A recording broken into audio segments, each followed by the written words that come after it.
Welcome to Revenge with Lyra. You're going to love this, my brother said, raising his champagne glass like he was the hero of the night. I bought my wife a Christmas present, a $55,000 country house. Everyone at the table clapped. My mother gasped. My father looked impressed. His wife looked smug. And I froze. Where did you get that kind of money? I asked, my fork still hovering midair. He smirked. You got promoted this year, right? High salary and all that. I figured you could afford it. Then he laughed like it was a joke. A party trick. You what? I whispered, but the blood drained from my face. I took out the loan in your name, he said casually, like he was telling me I dropped my keys. You'll pay it off quick. You don't have kids. Don't be selfish. My hand was shaking. The table had gone silent. Then he added with a grin, it's already approved. Merry Christmas. I pushed my chair back. My voice didn't tremble. Since we're all making announcements tonight, I said, standing slowly, I have one of my own. His eyes narrowed. My mom tilted her head. My dad squinted. And when I finished my sentence, his knees buckled, and my mother clutched her chest. I was 12 when my brother first borrowed from me $80 from my birthday envelope. He said he needed it for a school trip. My parents told me to let it go. He's your brother. He'll pay you back. He never did. By 15, he had racked up more in my name, streaming subscriptions, food deliveries, even parking tickets. By the time I was in college, I had learned to put password locks on everything, hide my debit cards, and freeze my credit when home for the holidays. But now, he had outdone himself. He had applied for a home loan in my name, forged my signature, used my documents, even updated my employment details. And my parents? When I showed them the loan approval email, my mother blinked, then said, Camille, it's Christmas. Let's not ruin the mood. Ruin the mood? I was $55,000 in debt because of their golden child, and they wanted cake. I sat in my old bedroom that night, breathing into a pillow so I wouldn't scream. But instead of crying, I wrote a list. Names, receipts, screenshots, passwords, everything. If they wanted to treat me like the invisible one, fine. But they forgot something.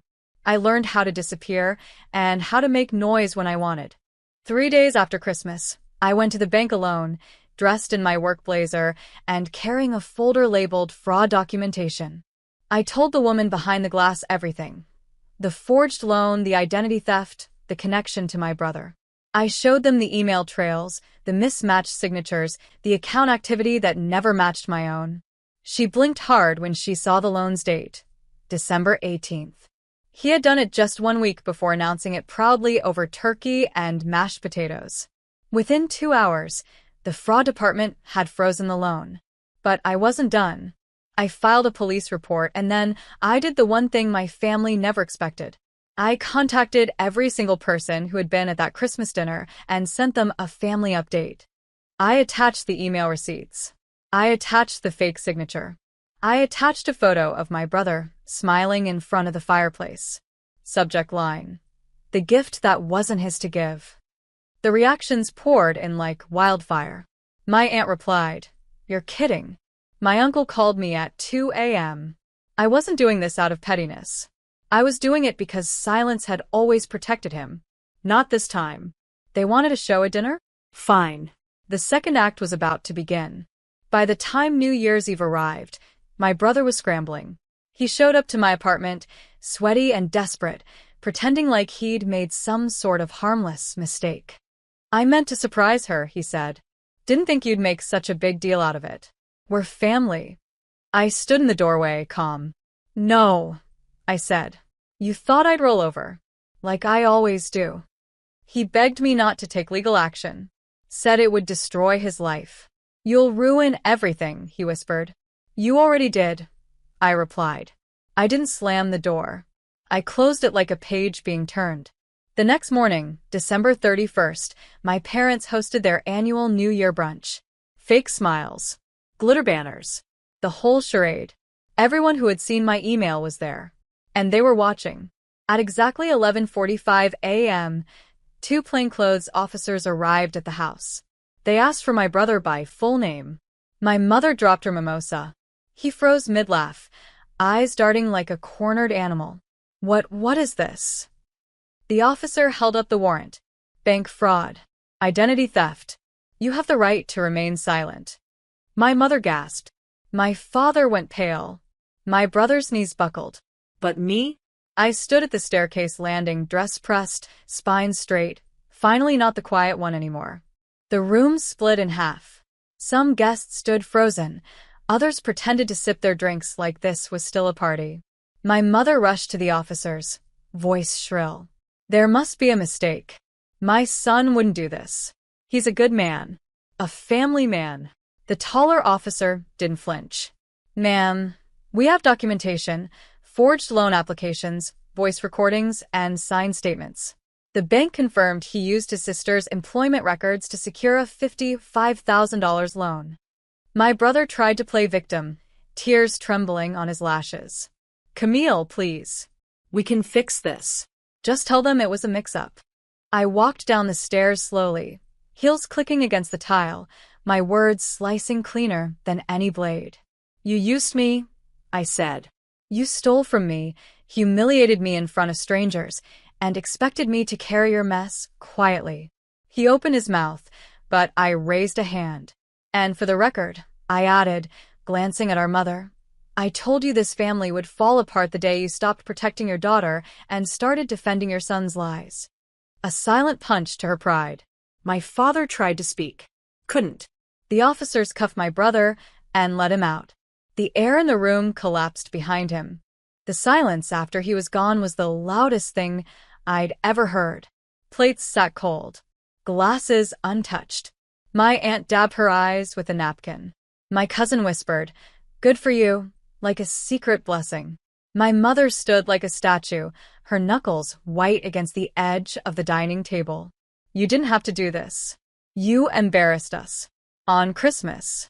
I looked her dead in the eye. No. He embarrassed himself. I just told the truth. She stepped closer, voice trembling with resentment. You've always wanted to make this family look bad. This was your moment, wasn't it? I let out a soft, bitter laugh.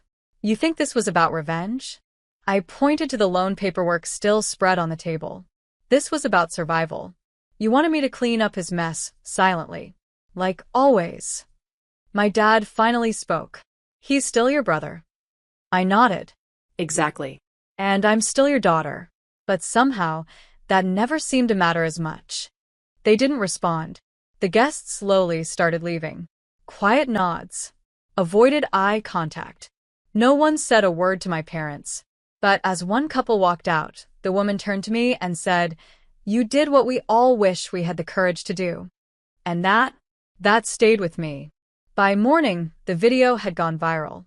Yes, I recorded it. Every word my brother said, every arrogant smirk, every stunned gasp when I revealed the fraud, all of it captured from a quiet angle in the living room. My friend Nora edited it overnight, added captions, and posted it anonymously to a trending Reddit revenge thread. She titled it, "My brother bought his wife a $55,000 house," using my name. It exploded. People weren't just angry, they were furious. Lawyers, survivors, siblings who had been financially betrayed, they all poured into the comments. The bank's public relations email got flooded. Suddenly, the branch manager was calling me, apologizing, promising a swift internal investigation. My phone buzzed every 10 minutes. But I didn't post it for clout. I posted it because for once, I wanted to control the story. Not be the footnote. Not be the family's scapegoat. And for the first time ever, my parents didn't know what to do. The community they'd built, the polished family image, it cracked. The cracks didn't break me. They freed me. I received 3 job offers that week from companies who admired my poise under pressure. My credit was being repaired. And my brother? He was about to face something worse than public shame. He was about to face me. I filed charges 2 days later. Identity theft. Fraud. Harassment. He thought I was bluffing until the police showed up at his office with a court summons. My mother begged me to let it go because family is all we have. But I remembered her silence that night, her choice to protect him. Again. This wasn't revenge anymore. This was reclamation. In court, the judge reviewed the loan documents. My forged signature. The bank manager's oversight. My video. The online response. Everything was undeniable. My brother kept stuttering about good intentions and just wanting to surprise his wife. The judge didn't flinch. You surprised her, he said flatly. Now you'll surprise the justice system. He was ordered to repay the full loan with interest, attend financial ethics courses, and issue a formal apology, which I refused to accept. His wife left him. The house was seized. And my parents? They don't speak at dinner the same way anymore. They know the weight of silence now. I moved into my own apartment, the lease in my name. No secrets. No debt.